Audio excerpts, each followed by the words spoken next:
late in getting started, so we're going to go ahead. Please take your seats.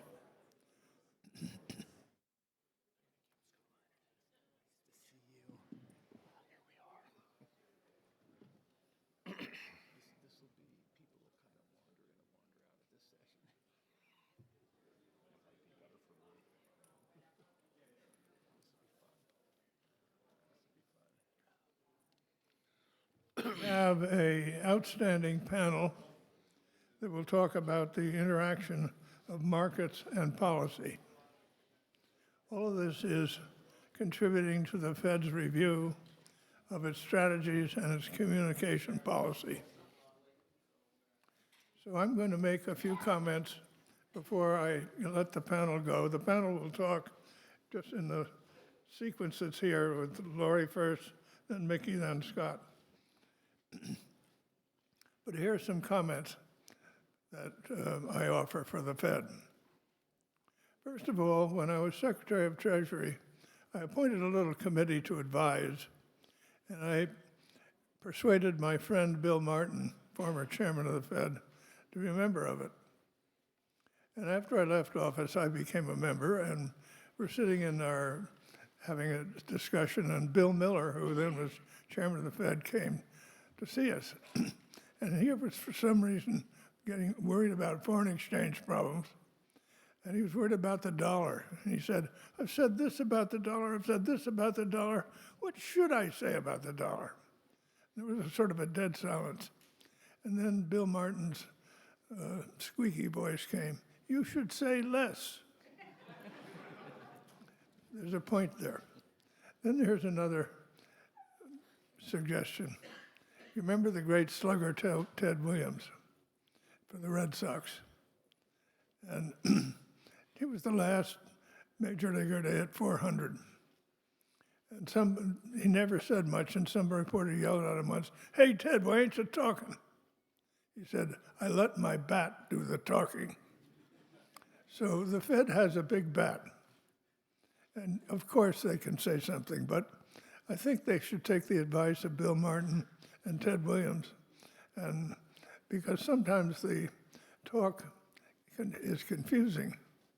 And also the more you talk, the more you get drawn into politics, almost inevitably, and the better off to stay out of it. So that's my first point. Second point is a little different.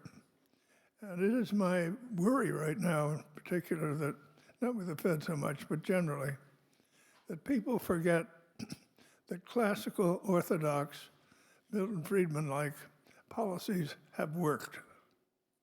And when you analyze things and say, oh my gosh, everything's different, so we'll have to have new policies, watch out.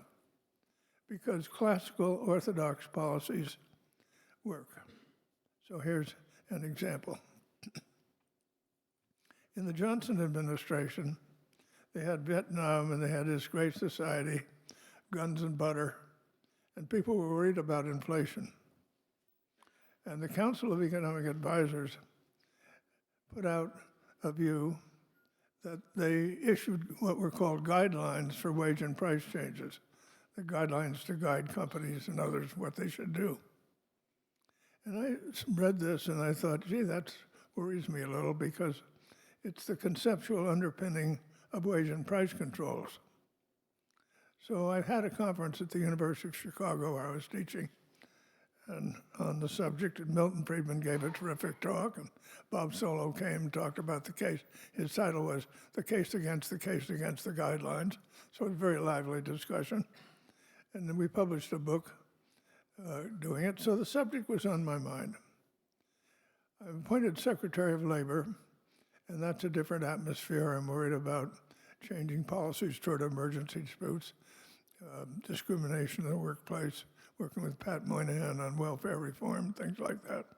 Then all of a sudden, I'm the first director of the Office of Management and Budget. And I find out that the chairman of the Fed, Arthur Burns, sees that a big financial company named Penn Central had mismanaged its affairs and was about to go bankrupt. And he thought that would have a terrible impact on the financial markets. And I observed this, and I was here, Arthur Burns, Helmut Schmidt, the former Minister of Finance and Chancellor of Germany, thought Arthur was the Pope of economics. He called him infallible. But I thought he was wrong. So anyway, I'm arguing with him in the Oval Office, and half of me is saying, what am I doing, argue with Arthur Burns about financial markets? Anyway, in walks a guy named Bryce Harlow, who was a smart political advisor, and he says to the president, Mr. President, in its infinite wisdom, the Penn Central has just hired your old law firm to represent them in this matter. Under the circumstances, you can't touch this with a 10-foot pole. So there was no bailout. And guess what? The financial markets were strengthened because people saw they let them go. We better look at our whole card, and they avoided the bailout mentality, which is you can get away with anything, they'll bail you out. So I thought, Arthur can be fallible. He did one good thing. He flooded the market with liquidity, which is, it seems to me, what the Fed's role should be, to see there's plenty of liquidity, but don't intervene. So then later, we're worried about inflation. As I said, I'd had the guideline experiences, so I could smell wage and price controls coming somehow. And I gave you a speech called Steady as You Go. And the argument was we have the budget under control. If we have sensible monetary policies and you're willing to stick with it, then inflation will come under control. Steady as you go. Well, I lost. And wage and price controls were put into effect. And I knew that Arthur was in favor of it, but not too long ago, I discovered in the Hoover archives a letter from Arthur Burns, chairman of the Fed, to Richard Nixon, president of the United States. And the argument in the letter, it's a long letter, and there are copies out there. John says there's a place where things are put. I put some copies out there, anybody could. The argument of the letter was the economy has changed. It's much more rigid than it has before, partly due to trade unions. And therefore, classical monetary policy won't work. So what do you have to do? Wage and price controls. So I realized then that's why I lost so definitively. But what was produced was a failure of the U.S. economy, a miserable decade, thanks to the chairman of the Fed, in part. When I came, I resigned from Secretary of Treasury when Nixon reimposed the controls over my objections. But anyway, when I come back with Ronald Reagan in 1980, here as inflation is in the teens, the economy is going nowhere. That's what this policy, innovative policy produced. So then there's Paul Volcker over at the Fed at that time. He had been my undersecretary when I was Secretary of the Treasury, and I knew him well. We talked, and I could see he was doing what needed to be done. And people kept running into the Oval Office, Mr. President, it's going to cause a recession. We're going to lose seats in the midterm election. And Reagan knew that we had to get rid of inflation if we're going to have a decent economy, and that Paul was doing the right thing. So he basically put a political umbrella over Paul Volcker. Paul told me that he noticed that on many occasions the press would float up a question to the president, inviting him to take the Fed on, and the president always brushed it off. So he appreciated it. But at any rate, by the time 1982 came to an end, we did have a recession. We did lose seats. But by that time, inflation was clearly under control. It was obvious it's going to stay that way. And the tax changes that had been put into effect and the regulatory withdrawal kicked in, and the economy took off like a bird. So the lesson is, thinking that everything has changed so you should have an unorthodox policy did not work. And Paul Volcker proved that despite Arthur's analysis, classical policy did work. So that's my message. be careful when you go too far away from what works, and be careful. So now, Laurie.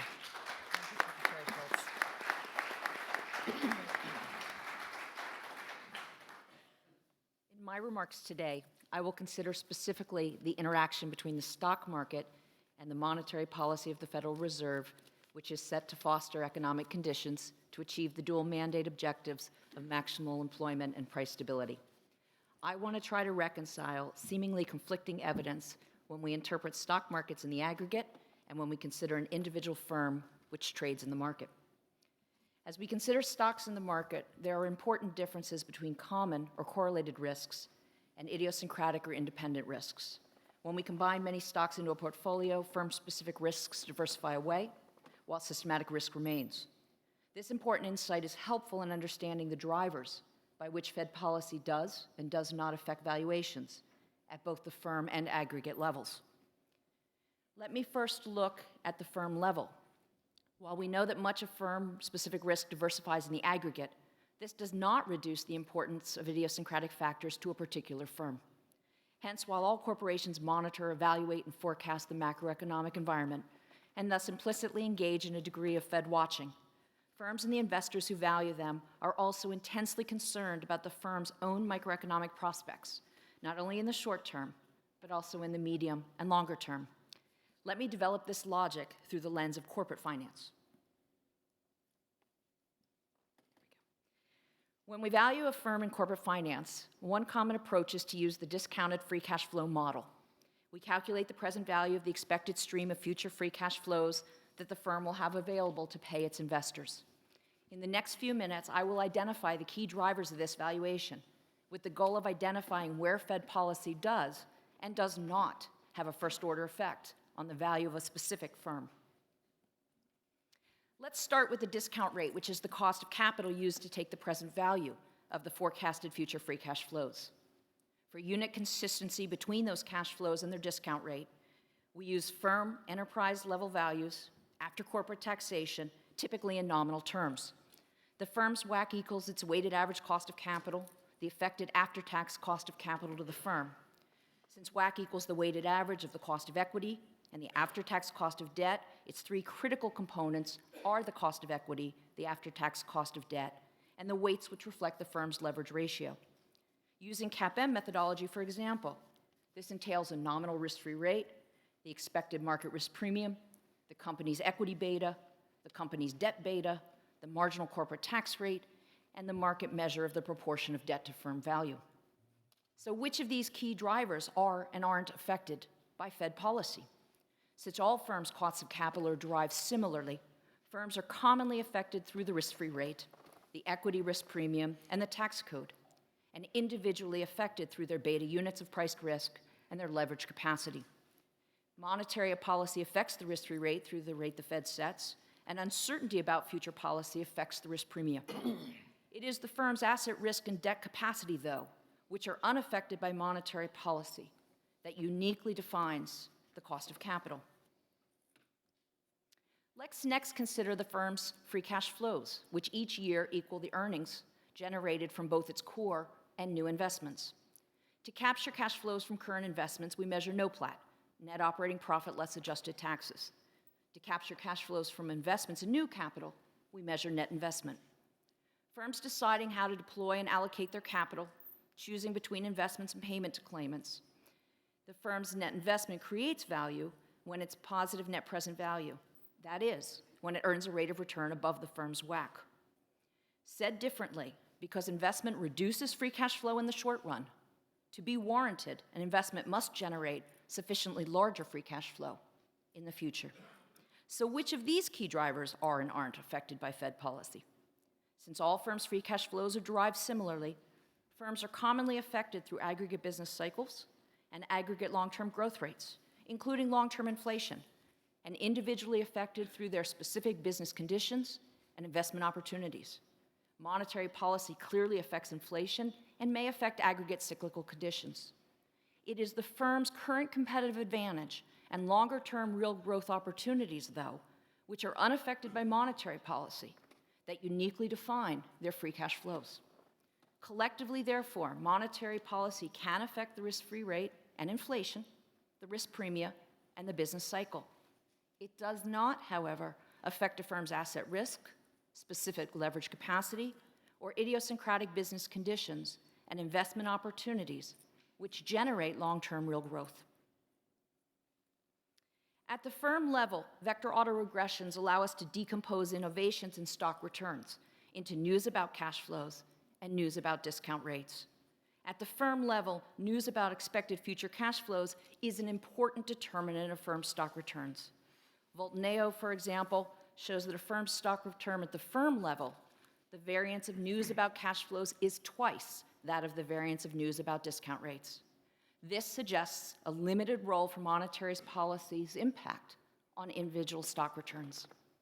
As an example of the extremely idiosyncratic nature of firm valuations, last week's Economist analyzed a set of 12 former and current internet-focused unicorns of the 344 current unicorns worldwide, including Uber, which will IPO next week, to better understand their current valuations.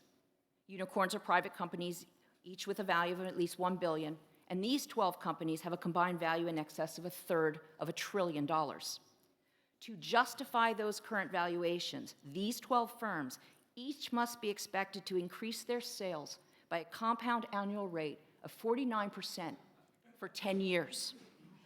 That expectation equals the actual realization of the extraordinary growth enjoyed by Amazon, Alphabet, and Facebook after their IPOs. So how does this firm-level analysis map to the aggregate stock market? Since much of the cash flow news is idiosyncratic, it can be diversified away, while since much of the discount rate news is correlated across firms, it cannot be diversified away. At the aggregate level, Campbell finds that news about future free cash flows accounts for much less of the variance of the unexpected stock returns than does news about future discount rates. As highlighted earlier, only a subset of the innovations of the discount rate are driven by Fed policy, limiting the Fed's impact. As John Cochran notes in his chapter in the Handbook of Economic Risk Premium, quote, almost all stock price movements are due to the changing expected excess returns, meaning that we have to tie the stock market movements to the macroeconomy entirely through harder to measure time-varying risk premium, unquote. So what is the role of the Fed in affecting risk premia? By conducting monetary policy that predictably follows well-understood rules, the Fed can minimize its contribution to aggregate uncertainty and thus reduce its impact on time-varying risk premia. This is consistent with Pastor and Veronesi's model, wherein policy changes increase volatility, increase the risk premia, and increase correlations among stocks. Increased policy uncertainty, as modeled, for example, in Bloom, can also affect aggregate investment and hiring decisions. At the firm level, increases uncertainty increases the value of real options, including the option to delay investment. The Fed can also reduce uncertainty by consistently and transparently regulating the banking system. These actions are consistent with financial stability being a goal sought by regulators. The interaction of markets and policy is actually full circle. Not only are firm valuations affected by Fed policy, as I've considered today, but the Fed also interprets data from the economy, including noisy stock price levels, as another additional, albeit noisy, signal with which to set their policy. Cieslik and Vissing-Jorgensen, for example, studied the impact of the stock market on the Federal Reserve's monetary policy when analyzing the economics behind Greenspan's Fed put. I expect the other panelists will discuss this side of the circle further. Thank you.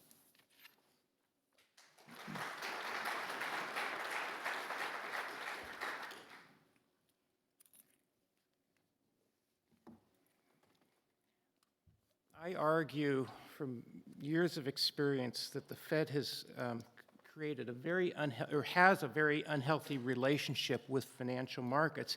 And the Fed is the cause of a lot of it because of its excessive fine-tuning of the economy and financial markets, much of which is absolutely unnecessary to achieve its dual mandate. And this has created kind of a gamesmanship that involves Fed tilts and biases that add volatility and harm the economy. The Fed has expanded its interpretation of the scope of its objectives, call it mandate creep. That is, right now, as long as inflation is below 2%, the Fed feels the flexibility to push the envelope on maximizing employment, maximize, short-term fine-tuning. And since the financial crisis, it has elevated financial stability, but it really hasn't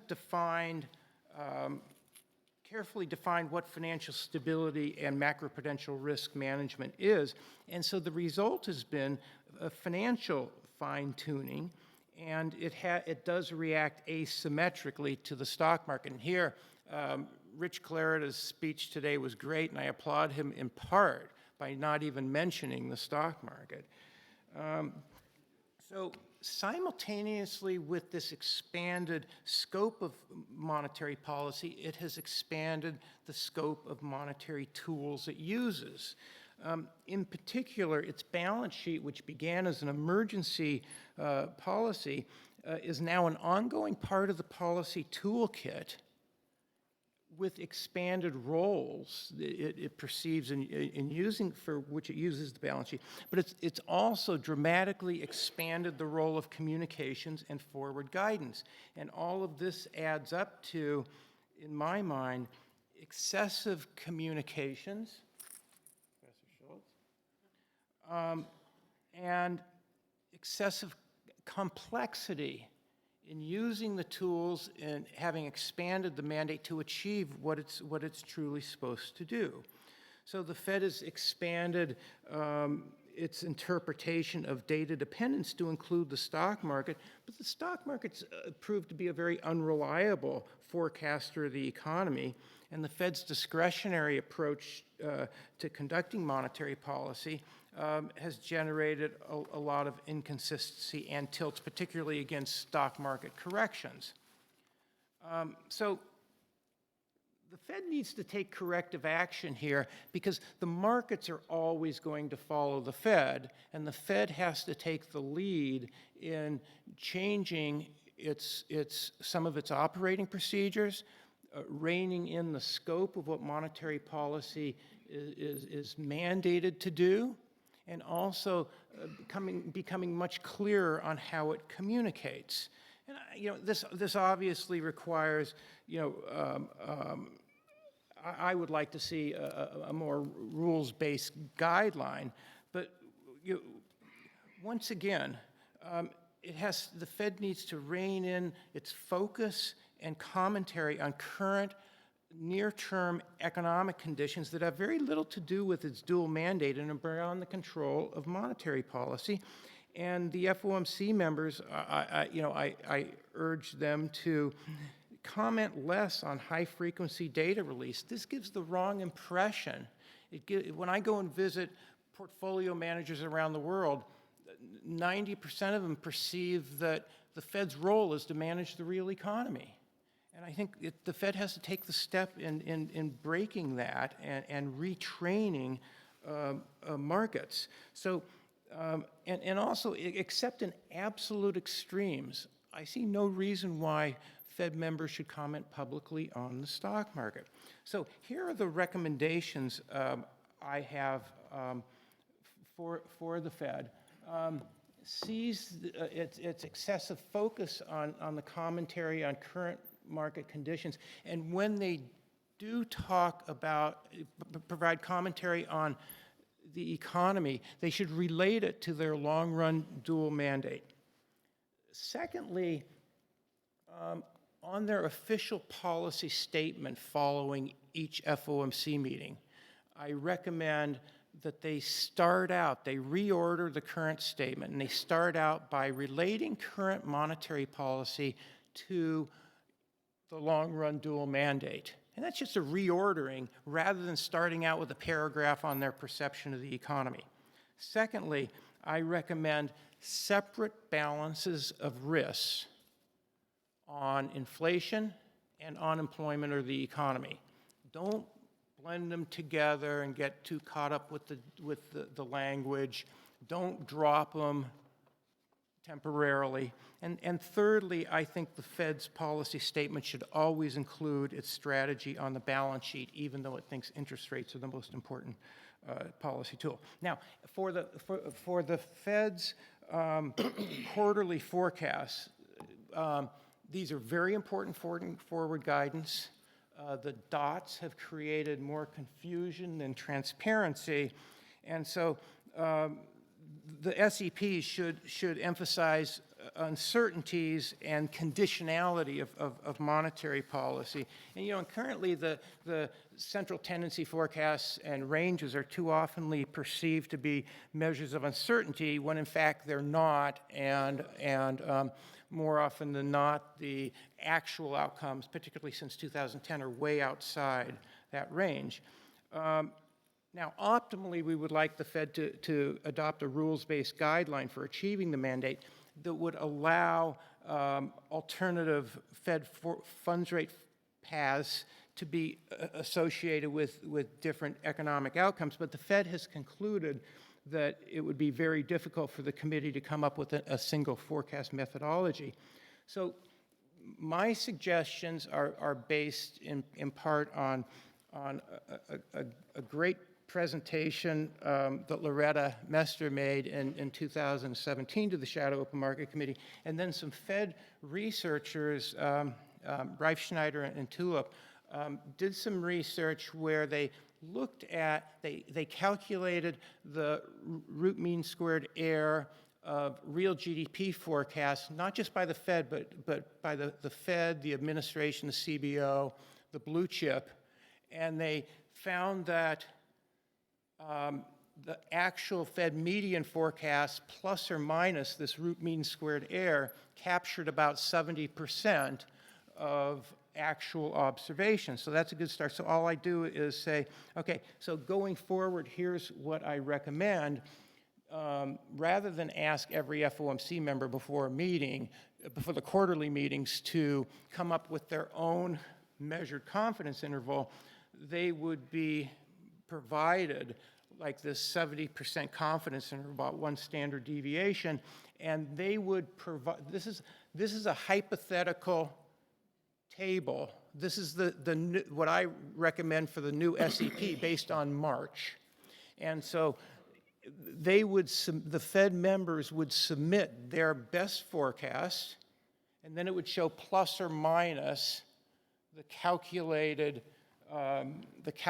confidence band.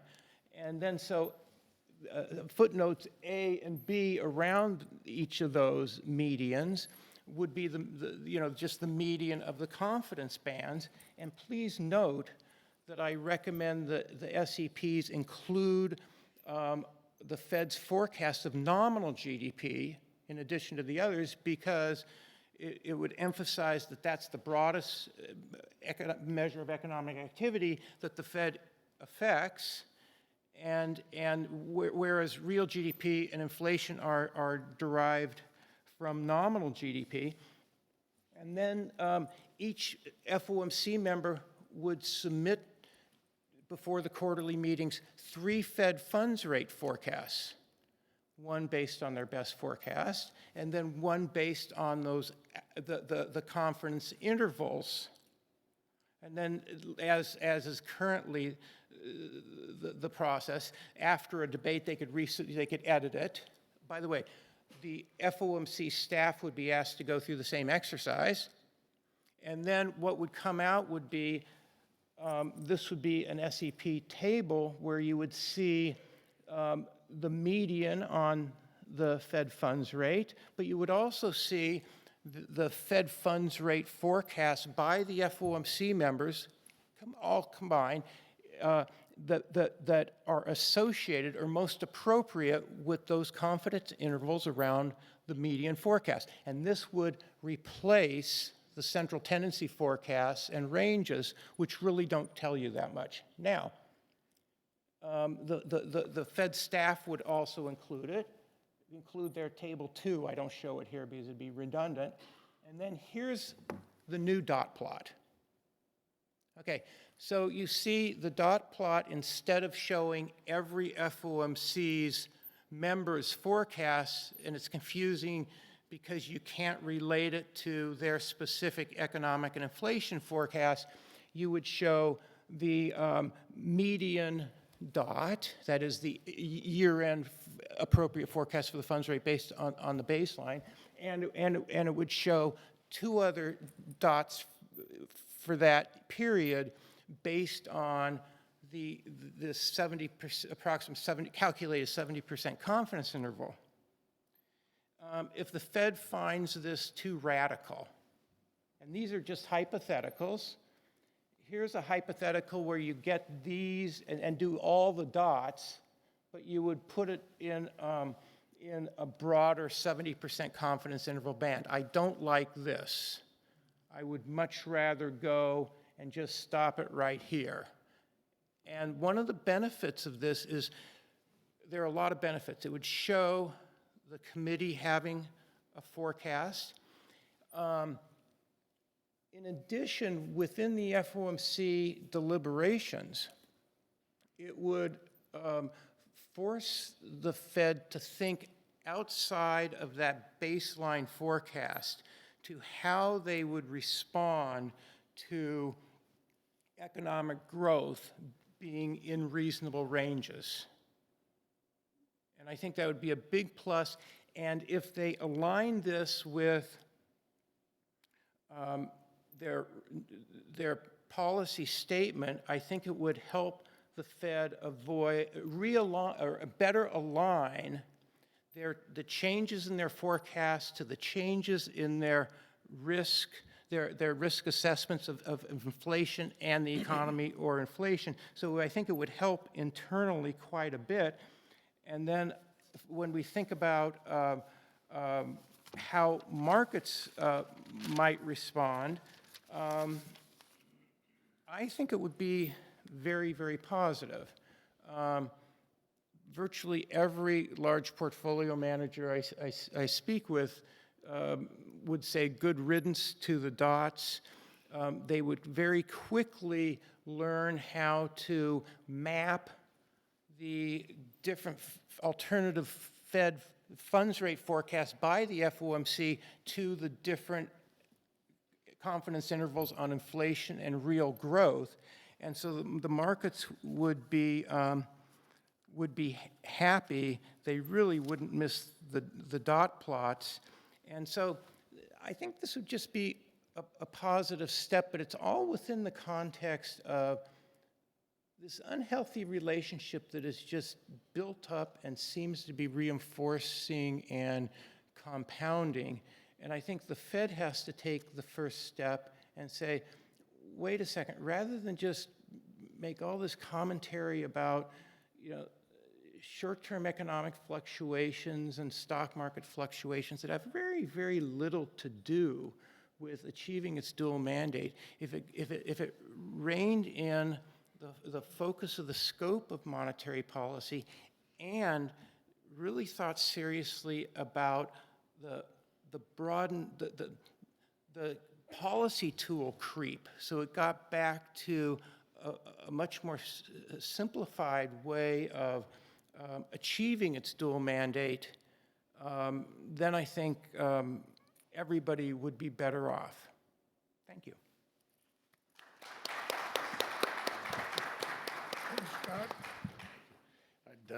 First, I'd like to start by thanking John Taylor and Secretary Shultz for inviting me to speak today.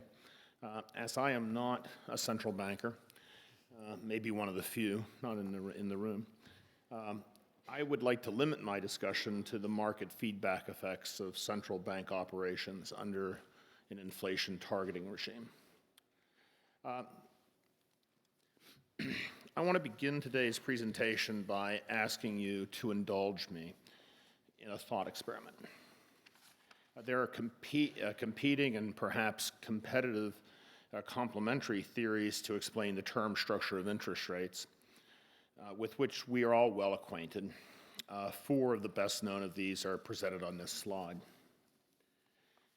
Today, I would like to step into a vacuum and for a few moments suspend belief that anything other then pure expectations drive the term structure. Under pure expectations, long-term rates are nothing more than the expected reinvestment rate from current short-term rates along a future forward path. Any risk premium regarding levels of future rates result mainly from uncertainty around changes in the real neutral rate and inflationary expectations. For purposes of our experiment, let us assume that the neutral rate remains constant.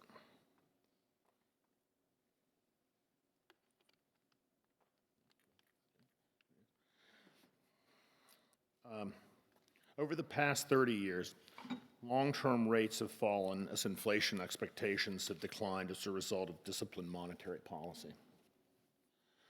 In the era of inflation targeting, the Federal Reserve has succeeded in not only maintaining a low rate of inflation, but has reduced the market expectations of changes in inflation, which has contributed to a consistently lower level of volatility across the term structure of interest rates. This has been generally perceived as a positive by market participants, with many arguing that the reduction in uncertainty has allowed for a rise in risk assets. In our thought experiment, where the term structure is driven by inflationary expectations, we can see that as inflation expectations become well anchored across both short and long horizons, as forward rates converge on spot rates, the yield curve would flatten. Hope I'm on the right slide. I'm sorry. The clicker is a little, anyway.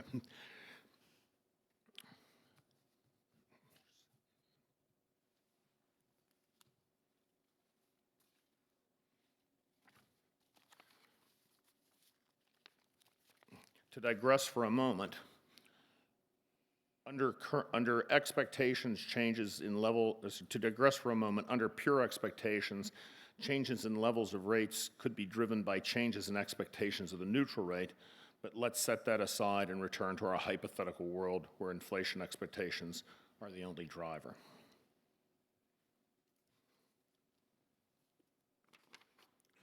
In a world where inflationary expectations are well anchored, and let's say 2%, any temporary overshoot in inflation will be viewed as transitory, and as short-term rates rise to reduce current inflation, the yield curve will invert on expectations that rates will, on average, be consistent with 2%. For instance, as short-term rates rise, forward rates will adjust downward to provide an average consistent with a target inflation. Similarly, when short-term rates are reduced to raise short-term inflation, forward rates will adjust upward to provide an average rate consistent with target inflation.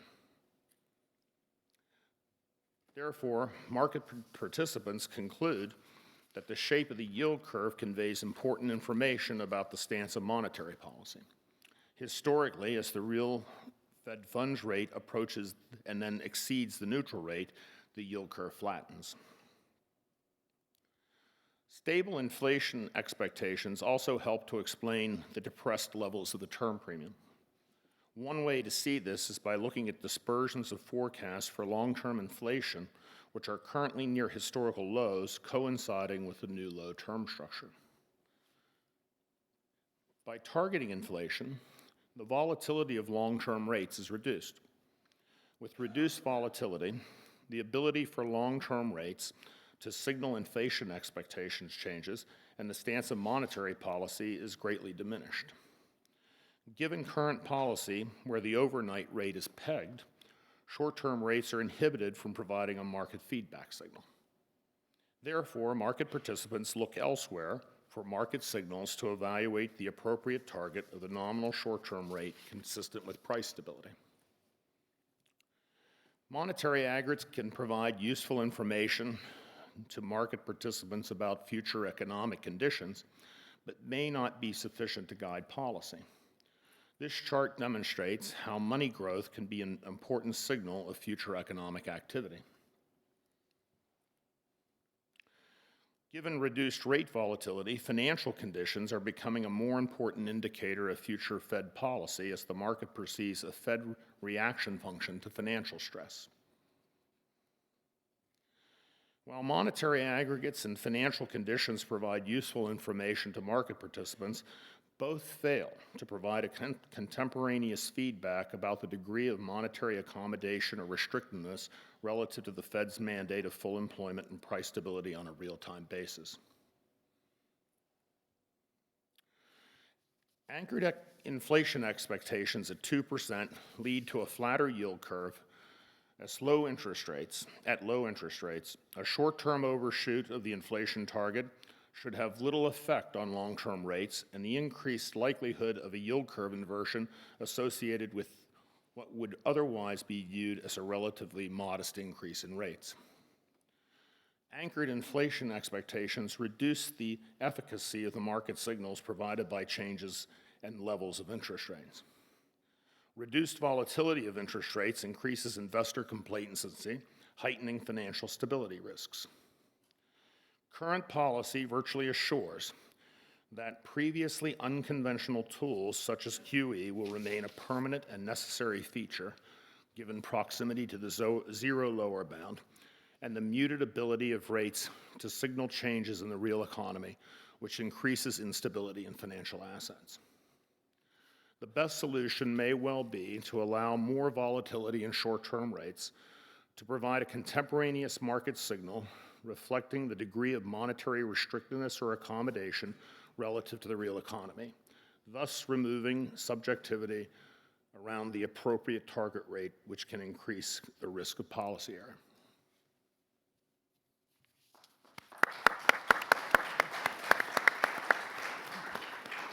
Okay, we have a little time for questions and discussion. Anybody got something they want to ask? Right here in the middle.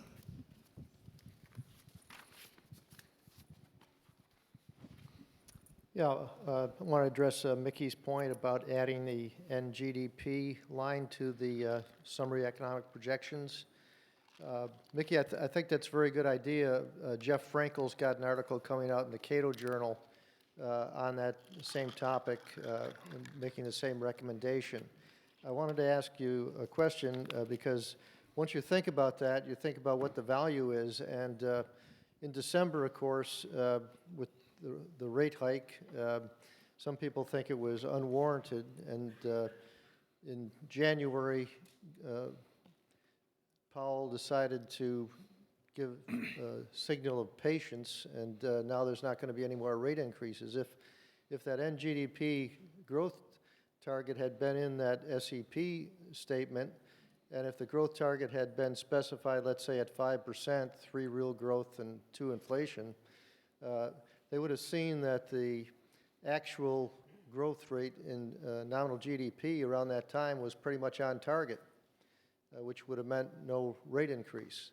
And they could project that in the future, and if they have a rule, or at least a quasi-rule that they want to have about 5%, it seems like it would lead to more certainty with respect to the conduct of monetary policy. I wonder what you thought about that. Well, Jim, I agree, but there are a couple other reasons why you'd want to use nominal GDP.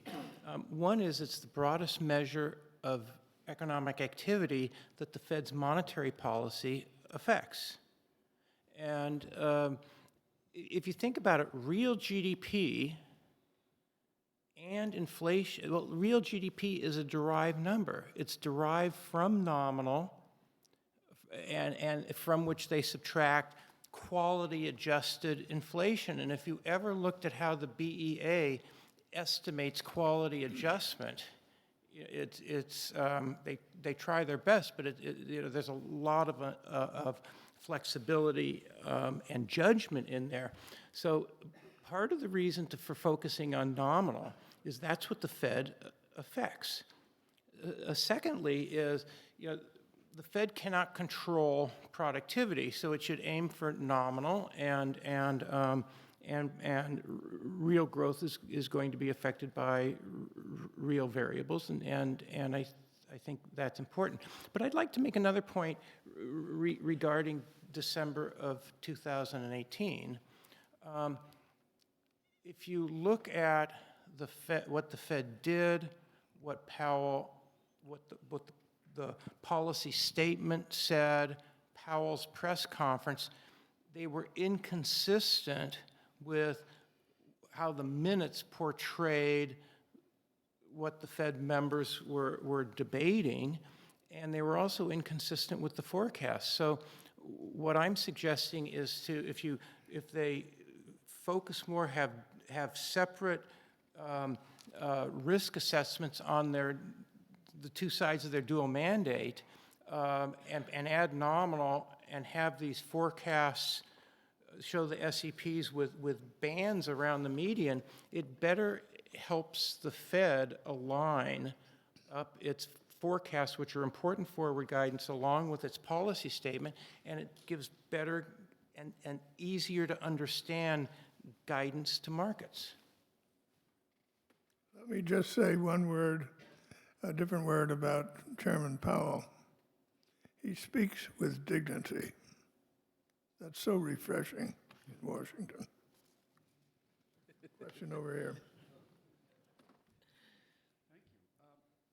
We on there? Yeah, one. I want to thank you all. I think it's been lovely observations and comments from all four of you. I want to especially compliment Scott for bringing up the awkward thought about volatility being helpful. And I have two lessons of my own from that to share. But I think the most fundamental one is if the Fed is trying to stabilize the real economy, then financial variables have to be the shock absorber. And to try to stabilize them both is to do too much. Now, I at least had the lesson when I managed the Fed funds rate. I remember consciously choosing that I had to allow a certain amount of volatility. Otherwise, the Fed funds market wouldn't work. And I probably didn't have a big enough range. But I also remember being chided by Alan Greenspan once for uttering the thought that we should try to manage the whole yield curve, do something like an Operation Twist, say. And his observation to chide me was, but then we'd just be looking at ourselves in the mirror. Hey, Peter, that's why they should also not try to manage the stock market and respond excessively to corrections.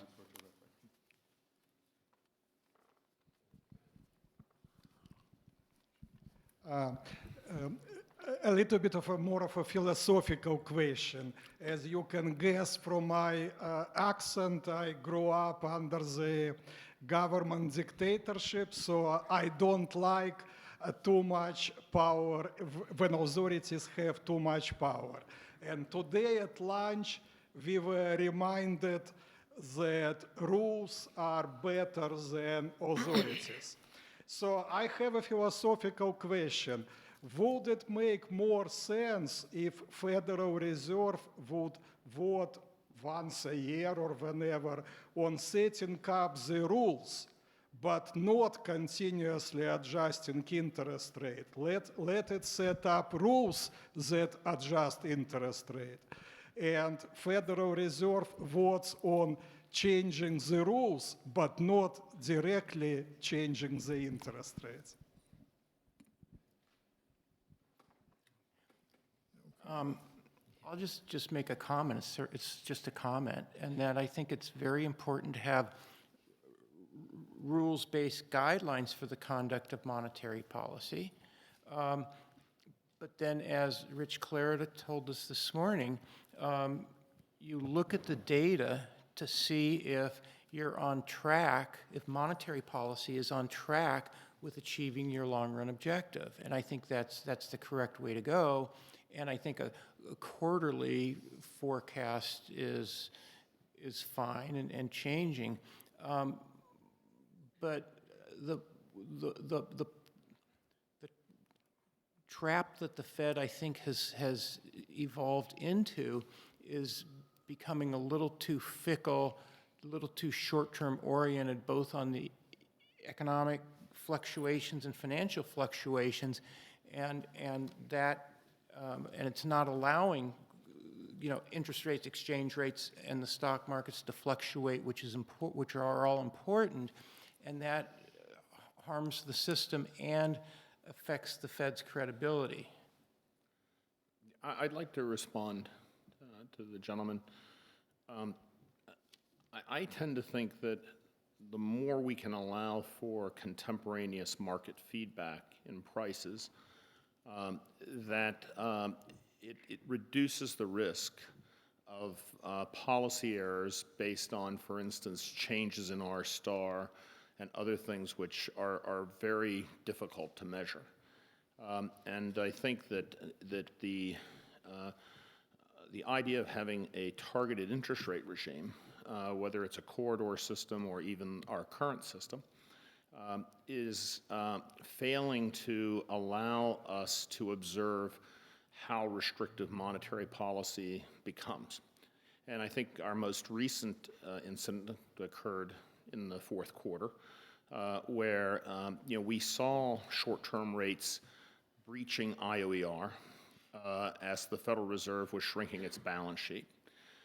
And ultimately, the market went into a tantrum because it perceived that it was too much. But if short-term rates had been allowed to rise further, perhaps the central bank would have been more aware of the fact that quantitative tightening was perhaps having a bigger impact upon the impact of restrictiveness within the markets than it was measuring, because of the regime where IOER tends to try to suppress the rise in rates.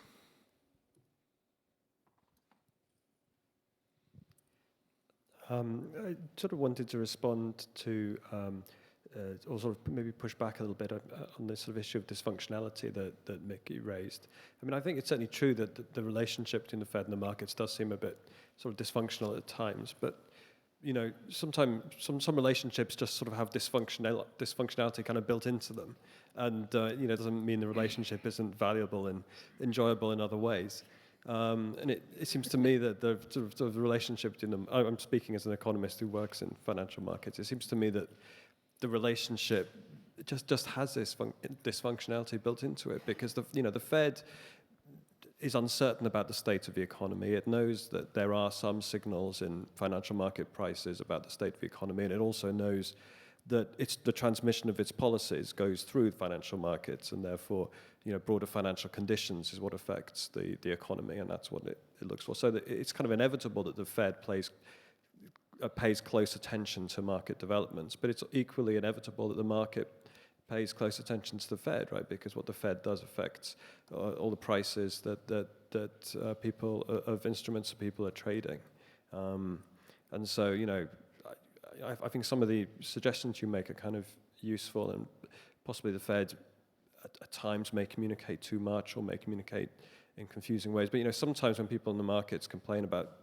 the Fed, what they're really complaining about is that the Fed has done something which has meant they've lost some money, and nobody likes losing money. Anybody want to comment? I think it's very natural for the markets to respond to everything the Fed says and its policies and its forward guidance, and I think it's natural for the Fed to look at the markets. But what is striking is I think it's a mistake that the Fed has. I don't want to use the word mistake. The markets have come to perceive that the Fed's role is to manage the real economy. And all of the Fed's communications that focus and talk about the real economy and some offhanded remarks about the stock market, yes, it feeds into this. And so, but then when we take the opposite angle and ask, okay, when the Fed tries to extract information from markets, let's just take the stock market.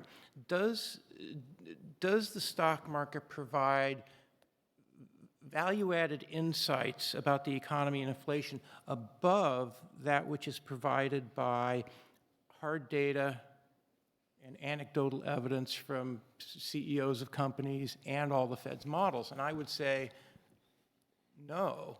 So, and then the other point I would emphasize is the Fed has, in its toolkit, it relies very heavily on forward guidance, even though nobody knows how it works or how it can work predictably. And it also has a very large balance sheet, and it's changed its role of how it's using the balance sheet. And what I find very awkward / disturbing is in the last couple months, every time the Fed had uttered something about the balance sheet, the market would respond when in fact neither the Fed nor the markets know how the balance sheet affects interest rates or the economy. And so I'm just saying, I wish the Fed would, there's always going to be this give and take, but I'd say if the Fed got back to its knitting and simplified the process, it would be able to achieve its dual mandate without all the complexity. John Taylor?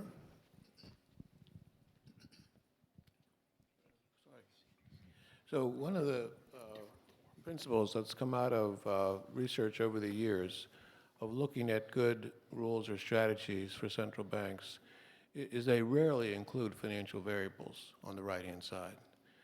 And I think one of the reasons for that is that adds volatility to whatever they're doing, because there's volatility in markets, which some of you have said is just great. But the point is, it does, there's lots of reasons why just research and models suggest you shouldn't be reacting, but you know, doing things the market reacts to. And with these forward guidance, the Reichenauer-Williams approach, it doesn't react. It's basically a rule which is pretty specific. It doesn't react to the markets. It's taking advantage of the reaction of the markets to the Fed. The term structure of interest rates, for example, is part of that. But I take it your messages from people who are involved in markets is much the same.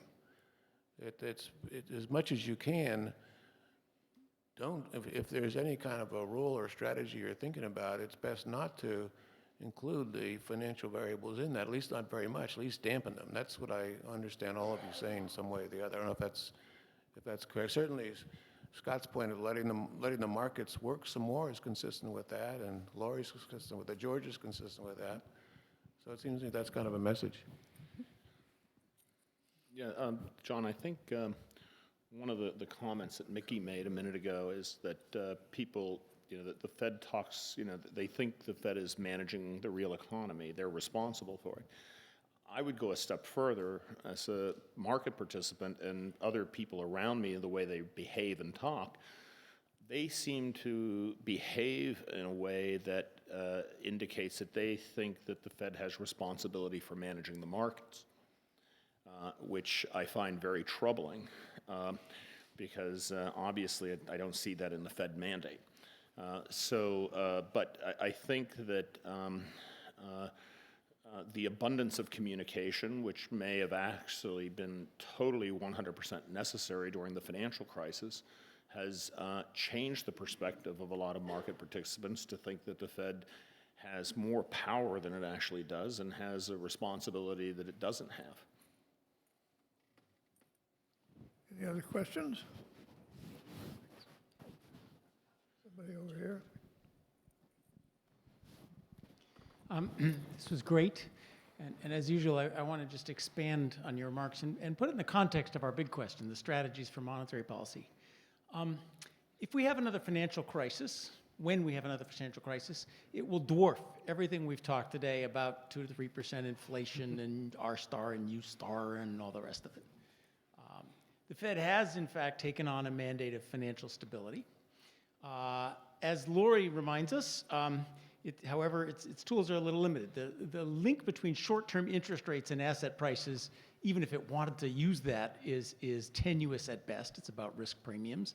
People talk about short-term rates and risk premiums. Who knows where that comes from?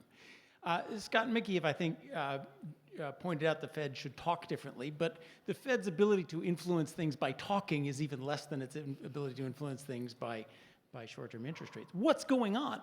The big issue here is the Fed is, in fact, running financial markets. And the question is, should it go further? Not through its interest rate monetary policy, through its regulatory arms. The stress tests, the whole Dodd-Frank architecture. And now the question is, should the Fed be managing the credit cycle and making sure we don't have booms and busts and responding to credit conditions by its regulatory tools? If there's too much bubbling real estate loans, well, it should clamp down on real estate loans. I think this is very dangerous. It is the big question about what is the Fed going to do, quite apart from monetary policy. I'll remind you the last time it tried to prick a bubble in asset markets was 1928, and that didn't work out so well. As I think about the impossibility of making sure that nobody ever loses money again and no big bank ever fails again, and the Fed's efforts the Fed is not allowing competition and innovation in the banking system because it's scared to death. As I think about it, the only answer to this is lots and lots more capital, and then we can let things fail without troubling it. But if they don't, the next crisis will come. It'll be worse than the last one, and that really is the issue that we should be talking about. John, let me just make one comment on a small piece of what you said, and that is, as I mentioned in my remarks, the Fed has, since 2010, dramatically elevated its priority on financial stability, but it hasn't defined really what it is or what its role is in macroprudential risk management and what tools it would use to achieve that. And I think that would be very, very, very valuable to do so. And, you know, the other remark I would make is the Fed emphasizes its transparency, but it changes how it interprets what's happened in the past, and it hasn't, you know, it hasn't been absolutely clear about why the monetary policy transmission mechanism hasn't worked, you know, why the money multipliers have fallen, why money velocity has declined, and good research on this and an open discussion would be very instructive in anticipation of the next recession or crisis, rather than the pat answer, oh, we had to do what we did, or, you know, or the economy would have slumped. So I'm in agreement, but particularly on the regulatory issues, that's part of their toolkit if they've elevated the priority of financial stability, and they should be much more forthright about what tools they would use. Yeah, I'm going to have to jump in on that one a little bit. I apologize. And again, I want to thank both Johns for characterizing correctly and fairly my remarks today. You know, one of the main points I was trying to make, when you look at the channels by which the policy can or can't affect firm valuations, it's very clear what the role of uncertainty is. It's not just about levels, it's also about that uncertainty. And the increase in the aggregate uncertainty, you know, again, there may be disagreement on this panel, but I would argue that it's a bad thing. And therefore, a well-disciplined policy that sticks to its knitting, that stays where it's belonged, that's clear what it is going to reduce that aggregate uncertainty. And that, again, if you look at the channels from corporate finance in terms of where valuation for the firm and then aggregated into the market, that's going to be a strong way in terms of enhancing the valuations. The Fed, I believe, made some mistakes in the last crisis, which I hope they don't repeat, but they probably will. The first mistake was to be part of the bailout mania that went on. When you bail people out, you put the signal that accountability is gone. You screw up, you don't pay a price. That's devastating. It's wrong. And if you take the view that there's going to be an orderly bankruptcy bankruptcies work out all right. Take IAG, for instance. It's a perfectly good insurance company. It had this other investment asset that went sour, What you're really doing was bailing out Goldman Sachs and some others that invested in it. It'd be better to let an orderly bankruptcy take place and let people who made a bad investment pay the penalty. That's the way it should work. Then they went before the Congress, the Treasury and the Fed together, and they said, the sky is falling. We need a gigantic amount of money to bail out these securitized mortgages. And everybody knew there was no way they could do it because nobody had the slightest idea how to put a value on them. So they got the money, but they actually used it to bail out big banks. And some of them were forced to take the money by regulatory threats. Take the money or we'll get you. That is a misuse of the power given to a regulatory agency. And when you do that, you undermine your credibility and you undermine trust. And trust is the coin of the realm. So there are a lot of mistakes made, I think, that I hope won't be repeated.